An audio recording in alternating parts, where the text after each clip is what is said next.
Good morning, boys and girls. Happy Wednesday. Today is Wednesday, March 25th, 2020. As we continue our remote learning journey today, I want you to keep in mind the following. We are going to post our lessons into the stories page. It's really important that you watch all of the lessons. They include a lot of important information that's going to help you as you complete your work independently. Remember to complete the activities for each assignment on the portfolios page in the correct folders. Please check all of your activities after you submit your work. I'm always going to provide you with feedback on your work, and I may even return your work back to you so you can edit it. Remember, if you edit your work, please send it back to me when you're done.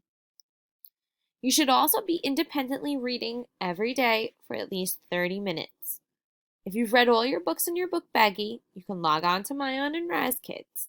Remember, I'm able to check the websites and see how long you've been reading. I'm also available to answer any questions and comment on your work up until 2:30. Remember, I'm unavailable to respond from 12:45 to 1:35. I just wanted to say, most importantly, you guys are doing such a great job on all your work. I'm so proud of you. Miss Lee, Miss Larkin, and Miss Minuti are all here, and we're so proud of the great work that you guys are doing. We miss you.